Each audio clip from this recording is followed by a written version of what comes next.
Jonathan Brisi itu tidak punya gaji bulanan yang tetap, karena dia juga akan menunggu orderan pekerjaan gitu.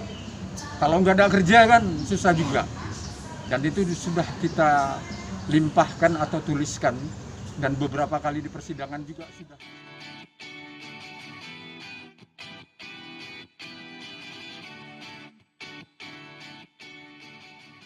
Punya legalitas hukum.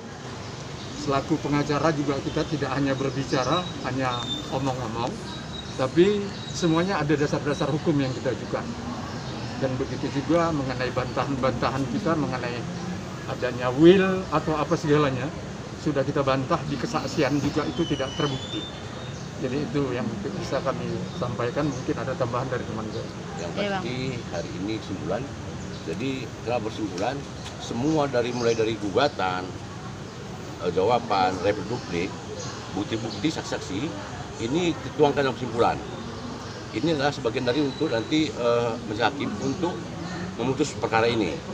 Jadi pertimbangan hakim dari fakta persidangan, inilah yang hasil diputuskan untuk tanggal 17 nanti. Jadi sampai hari ini juga klien kami Ijong itu tetap, dan dia sudah kuat, mantap untuk bercerai. Jadi dari pendirian awal ya Bang? Ya, tetap dari pendirian awal. Waktu sidang mediasi pun dua pihak tetap, apalagi Ijong kan mungkin tergugat. Jadi sampai hari ini tetap sudah siap untuk bercerai, dan dia berjuang untuk asuh anak itu karena dia betul-betul merasakan asuh anak itu karena dia adalah konsentrasi untuk asuh anak, karena beliau bilang bahwa anak itu nggak ada mantan anak. Jadi dia berjuang untuk anak, sudah kira. Jadi intinya kita berharap sesuai dengan gugatan konvensi kita, apapun yang terjadi kita sudah mengajukan hak perwalian. Itu yang diminta oleh mereka dan kita ajukan hak pemeliharaan. Mudah-mudahan itu bisa terrealisasi. Kalaupun tidak ya sesuai dengan pasal 156, hak bersama-sama untuk mengasuh yang diputuskan. Dan begitu juga hak sama-sama untuk melakukan pembiayaan untuk hak dana. Itu yang kita ajukan di dalam gugatan rekonvensi kita. Jadi mudah-mudahan ya hakim juga memberikan satu putusan yang terbaik lah bagi kedua belah pihak. Apapun namanya, ya inilah jalur-jalur di persidangan. Dan kita selaku kuasa hukum atau pengacara itu berdasarkan fakta-fakta dan saksi-saksi nyata. Saksi-saksi yang kita ajukan juga saksi-saksi fakta yang melihat dan mendengarkan sendiri. Jadinya di dalam putusan nanti supaya itu dipertimbangkan oleh majelis hakim yang terhormat. Dan kami percaya putusan akan di tengah-tengah. Putusan akan hadir atau boleh diwakilkan? Prinsipal kedua belah pihak akan hadir Bang? Mudah-mudahan. Pada prinsipnya itu tidak diatur di dalam hukum acara. Tapi mudah-mudahan, karena mereka juga kan nggak puas juga nanti kalau umpamanya hanya mendengar atau dari media. Dan kami harapkan ya klien kami bisa hadir, karena dengan adanya itu dia juga merasa puas mendengarkan dan melihat sendiri. Berarti Ijong sendiri niat untuk hadir ya Bang? Kemungkinan besar mau melihat itu. Tapi saya belum pastikan bahwa dia bisa hadir atau tidak, karena dia juga akan cari makan gitu. Yang kan mungkin namanya buruh kan, disuruh-suruh sama pihak produser, dia mundur kan merugikan waktu juga bagi mereka. Hanya itu aja. Bang, kondisi Dena saat ini kan sedang COVID nih Bang. Terus ada kabar dari netizen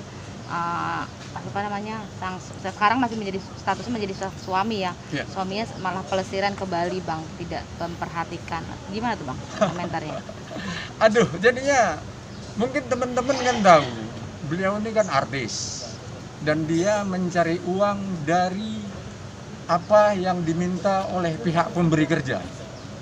Dan dia memang, saya dengar kabar ini, nggak tahu teman-teman dapat berita itu, saya juga baru dengar. Ya memang dia melakukan perjalanan keluar kota, tapi itu adalah untuk bekerja, dan dia sudah kembali memang ke Jakarta. Dan ya wajar aja, namanya seperti yang teman-teman bilang tadi, dia kena apa? COVID atau apa? COVID. Dena. Ya kita ya, kalau umpamanya saya sendiri kalau ada anak saya kena COVID juga isoman kok, isoman di rumah. Dan ya kalaupun diperhatikan ya tetap diperhatikan, tapi harus kita jaga juga kan.